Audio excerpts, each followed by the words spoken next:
Allahu Akbar, Allahu Akbar, Allahu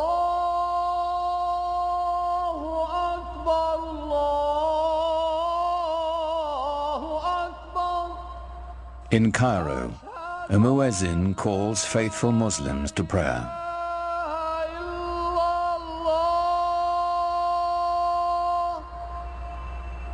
It's the same call that sounds 5 times a day, every day, in cities across the world.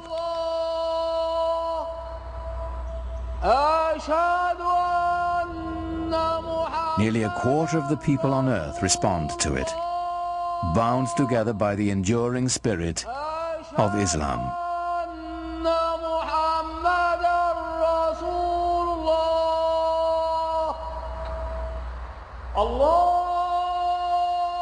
God is most great, the muezzin calls. I testify there is no other God but God. I testify Muhammad is the messenger of God.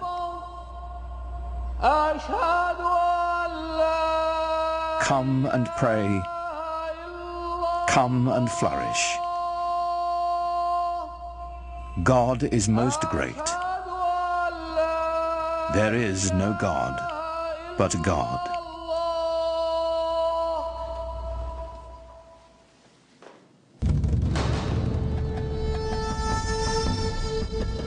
In the unfolding of history, Islamic civilization has been one of humanity's grandest achievements.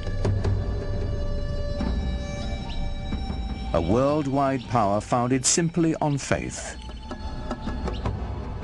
A spiritual revolution that would shape the nations of 3 continents and launch an empire.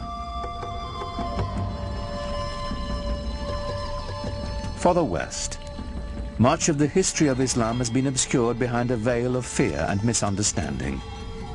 Yet Islam's hidden history is deeply and surprisingly interwoven with Western civilization. It was Muslim scholars who reclaimed the ancient wisdom of the Greeks, while Europe languished in the Dark Ages. It was they who sowed the seeds of the Renaissance, 600 years before the birth of Leonardo da Vinci.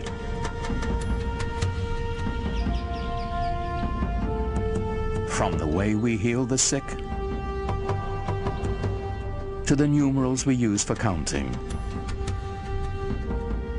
cultures across the globe have been shaped by Islamic civilization. But all this began with the life of a single, ordinary man, and the profound message he proclaimed would change the world forever. His name was Muhammad.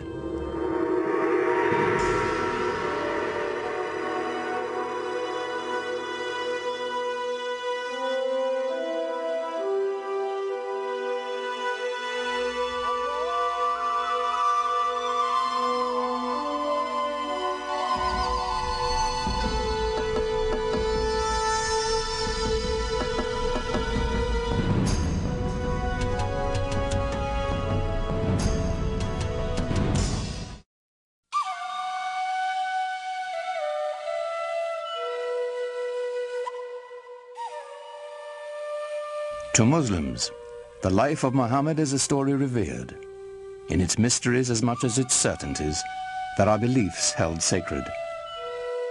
Whatever we can tell about the Prophet, of course, is screened through the filter of what has been preserved over the centuries and what people have wanted to preserve. And it's very difficult to pull out from all of these different sources that are very adoring and the ordinary human being that the person that he was.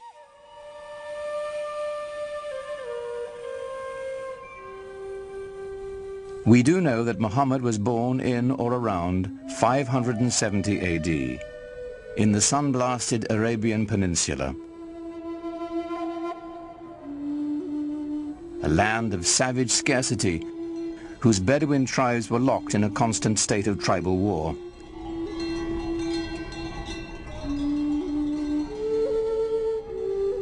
While still an infant, Muhammad's parents gave him his first taste of life in the desert. Muhammad was from a town, Mecca, but he was sent off to live with the Bedouin because the people, even in the town of Mecca, felt that the Bedouin were the holders of the deeper cultural Arab values. And the Bedouin view the townspeople as having lost their really authentic roots in Arab culture and the poetry and animal husbandry and all the things that they do so well. By the time Muhammad was 6, both of his parents had died, and he was taken under the protection of his uncle, chief of his clan. Being an outsider gave him a singular perspective. He'd been orphaned early and developed very early on a passionate sense of concern for those who are left out of society.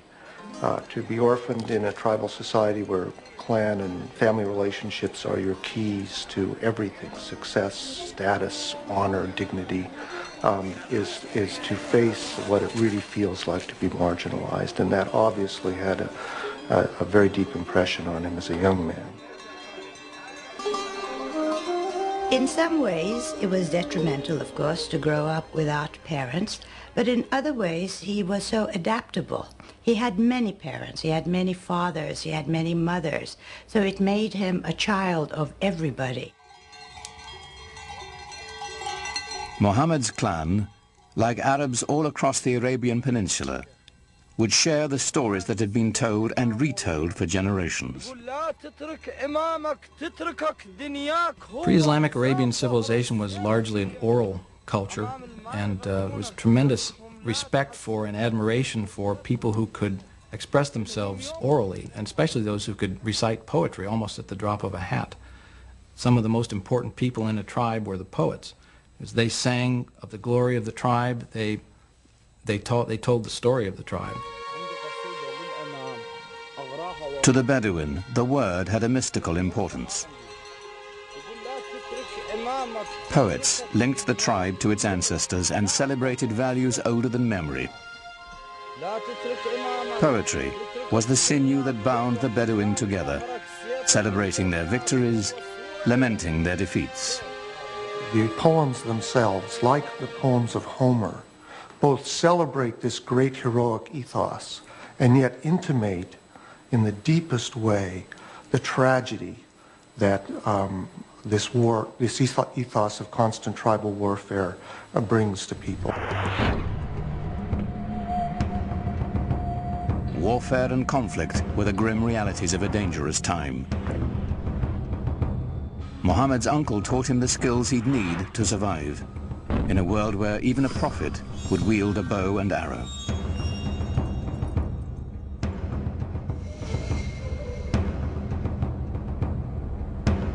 In a wilderness punished by the elements and bereft of water, rivalry over a single well could provoke a blood feud for generations.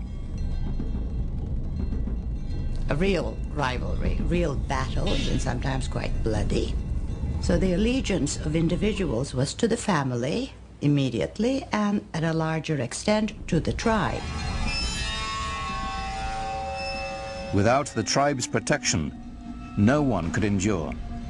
Scattered across the peninsula were countless factions, all embroiled in bitter struggles, each defending its precious grazing lands, trade routes, and most importantly, its wells. Well, you have to understand, and most of the lands are dry. And so water is something that's everyone always considers precious. For those of us in climates that are more heavily watered, it's difficult to understand the depth and the centrality of the symbol of water in societies that are desert and in which it only rains once or twice a year, and in which a little water makes the difference between life and death.